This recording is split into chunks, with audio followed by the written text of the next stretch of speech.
On his previous trip to Greenland, Barthie and his ally Gunnar had searched the wilderness to hunt down and kill our hero Refr.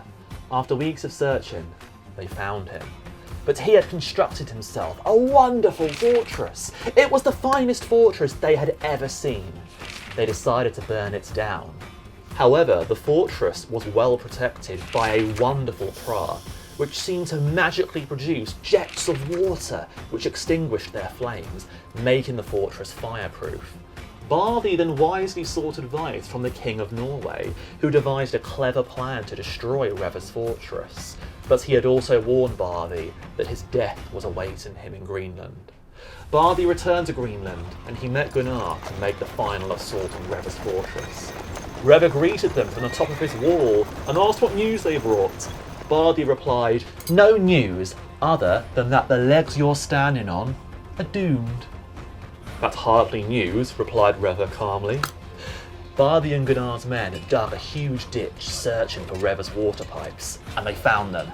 They were hollow timbers wrapped in birch bark supplying water into the fortress. So they chopped these apart, severing the water supply. Refr noticed this and said, "Who told you to do that?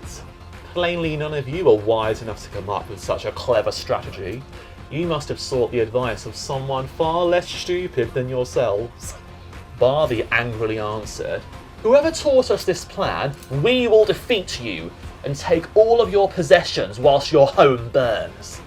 Refr said, "He who makes blades bound, the warrior wants to rule, supposes our fates in his two strong fists. That's to be expected. But I guess that before he gets me, the ring giver, craver of sword crashing, will meet with tricks. There'll be a victory ode for me."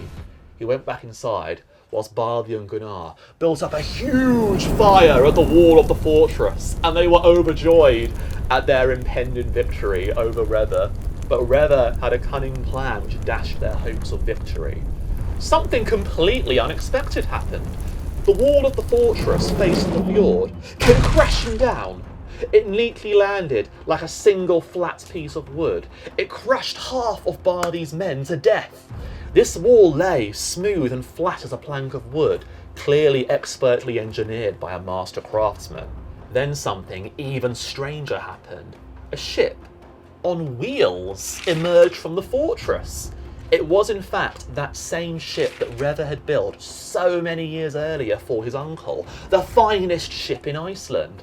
The ship on wheels ran along the now flattened wall all the way with a splash into the waters of the fjord, with Refr, his family, his followers and all his treasures on board. They hoisted their sails and began sailing down the fjord, far from Barthie and Gunnar. Barthie and his surviving men ran to their ship and began to chase Refr, rowing as hard as they could. Barthie's ship was the finest warship in Norway, faster than Refr's, so he began to draw closer and closer and closer. Refr saw this, so he cleverly ordered his men to lower their sail, pretend to row, looking panicked, but also to prepare their weapons. Refr picked up his chopping spear and began to sharpen it vigorously. Barthie and his men had no idea that Refr was waiting for them. When they finally got close enough together, Refr threw his spearhead like a dart straight into Barthie's chest, which skewered him and pinned him to the timbers of the ship behind him. Barthie's men were shocked, and during the confusion, Refr's sons then sliced the rigging of their enemy's ships, leaving them stranded. Refr raised his sails again, and he left his enemies behind in the fjord. Gunnar was exploring Refr's empty fortress, searching for treasures to claim, but Refr had taken everything of value. When Gunnar finally left the fortress and went to his ship, it was too late. Refr and his family, they'd escaped the fjord and escaped Greenland without losing a single man or a single coin of their wealth. Gunnar was furious that his friend Barthie was dead, but also embarrassed. He'd completely failed to capture Refr. Now everyone across the northern seas said that never before had an attempt at revenge on one man ended so badly. Gunnar and his men felt this shame forever, and they were never ever able to find Refr again. Now Refr and his family, They sailed far away from Greenland and went all the way to Denmark, far away from any enemies.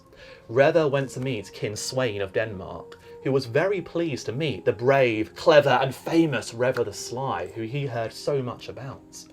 Refr gave the king valuable and rare gifts from Greenland, including walrus ivory, walrus hide ropes, furs, falcons, and even 5 polar bears.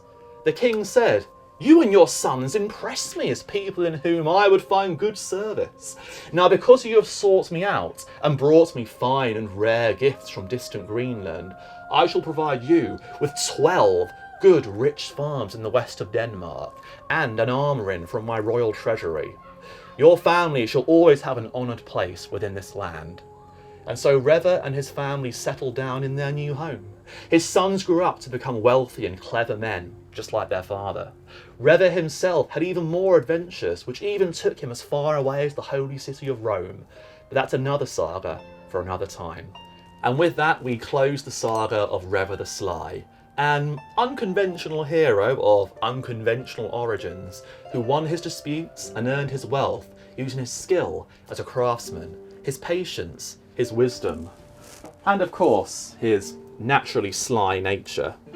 So, I hope you've all enjoyed this saga today. Maybe I'll see you all around Jorvik again sometime soon. So, goodbye.